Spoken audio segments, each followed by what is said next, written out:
खास लोग इस वक्त एक बड़ा पैनल हमारे पास यहां पर मौजूद, इस तरह की तस्वीरें तो आती रहेंगी क्योंकि अरविंद केजरीवाल का यह धरना शुरू हो चुका है और ज्यादा तादाद में लोगों को वहां पर बुलाते हुए। लेकिन आखिर चाहते क्या है केजरीवाल, इस पर बात करने के लिए एक बड़ा पैनल हमारे पास मौजूद है।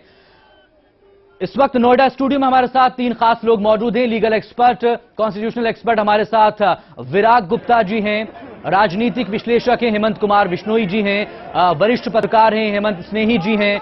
लखनऊ स्टूडियो से हमारे साथ जुड़ेंगे कांग्रेस नेता संजय दीक्षित, और अहमदाबाद स्टूडियो से आम आदमी पार्टी का पक्ष रखने के लिए हेमंत जोशी हमारे साथ जुड़ेंगे। लेकिन चूंकि अरविंद केजरीवाल जब उन्होंने 28 दिसंबर को शपथ ली थी, उस दिन से लेकर अब तक 20 जनवरी तक क्या कुछ वो कर चुके हैं, संविधान की शपथ लेने के बाद किस तरह से संविधान की धाराओं को तोड़ते हुए आगे बढ़ रहे हैं अरविंद केजरीवाल।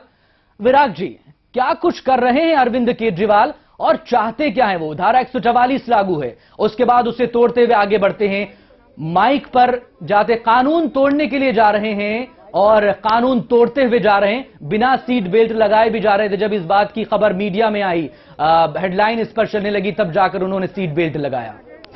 देखिए, इसमें कोई दो राय नहीं है कि ये जो पूरा का पूरा प्रकरण है, ये दो वजहों से किया जा रहा है। नंबर एक, कि पूरे प्रकरण को केंद्र सरकार के विरुद्ध मोड़ देकर के लोगों को अपने पक्ष में मोड़ा जा सके।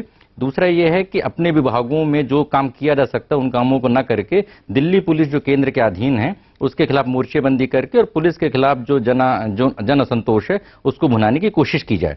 पर मैं इस राजनीतिक पहलू में जाने के बजाय इसके जो कानूनी पहलू में जाऊंगा कि जब रामलीला मैदान में संविधान के हिसाब से शपथ ली थी इन सारे लोगों ने, जो 3rd शेड्यूल के हिसाब से, कि वो देश के कानून के हिसाब से शासन करेंगे, 4 कानूनों को क्लियर कट तोड़ा जा रहा है। पहली बात जो प्रत्यक्ष तौर पे हम देख रहे हैं कि धारा 144 जब लगी हुई है और पूरी की पूरी इस समय दिल्ली में एक सतर्कता का माहौल है और पूरी पुलिस फोर्स जब इस तरफ डाइवर्ट होती है तो दूसरी तरफ बहुत सारे अपराध बढ़ते हैं, अपराध बढ़ने की संभावना होती है जिसकी जिम्मेदारी भी इन सब पे आती है। तो धारा 144 तोड़ना अपने आप में एक अपराध है।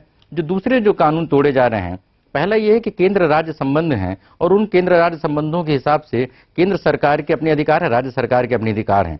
जब हम किसी पुलिस ऑफिसर को सस्पेंड करने की बात करते हैं तो उसके पास प्रोटेक्शन होता है, आर्टिकल 14 का प्रोटेक्शन होता है और आर्टिकल 311 का प्रोटेक्शन होता है कि किसी भी आदमी को आप जांच के बाद ही उसको आप सस्पेंड कर सकते हैं जी। जब लेफ्टिनेंट गवर्नर ने इसके लिए एश्योरेंस दे दिया कि हम एक रिटायर्ड जज को इसके लिए कमीशन में बनाएंगे, तो हम क्यों नहीं उसके फाइंडिंग का इंतजार कर सकते हैं? क्या इन 3 अफसरों के सस्पेंड करने से दिल्ली में महिलाओं के खिलाफ अपराध खत्म हो जाएंगे? ये पहला प्रश्न है। और उन लोगों के अधिकारों का प्रश्न है, पुलिस वालों का, कि अगर कल के दिन वो गलत नहीं हुए तो इनके वर्जन के बेसिस पे कैसा होगा? दूसरा ये है कि जब जुडिशियरी ने, लोअर कोर्ट ने इसके बारे में FIR लॉन्च करने का ऑर्डर दिए और उसके हिसाब से प्राइमा फेसाई ये समझ में आता है कि इन लोगों का कंडक्ट गलत था कि रात में जाकर के ऐसी कोई इमरजेंसी नहीं है। हम जब कानून को मानते हैं तो हमारे दरवाजे, हमारे पास ऑप्शन है कि हम कोर्ट में जाएं, हम सारी चीजों में जाएं। कोर्ट में जब ये कहा जा रहा है कि जांच पूरी हो जाने दीजिए, उसके बाद इन पर कार्रवाई होगी, उपराज्यपाल ये कह चुके हैं, गृह मंत्री कह चुके हैं, तब इंतजार आखिर क्यों नहीं किया जा रहा है? क्या यहां से सियासत हो रही है, आगे का फायदा देखा जा रहा है? इस पर हम बात करेंगे। लेकिन इस बीच बड़ी खबर संजय दत्त से जुड़ी हुई आ रही है, वो जरा दर्शकों को बता दें। अभिनेता संजय दत्त को 30 दिन का एक्सटेंशन मिल गया है। मान्यता दत्त के इलाज के लिए उन्हें यह मोहलत मिली है। आपको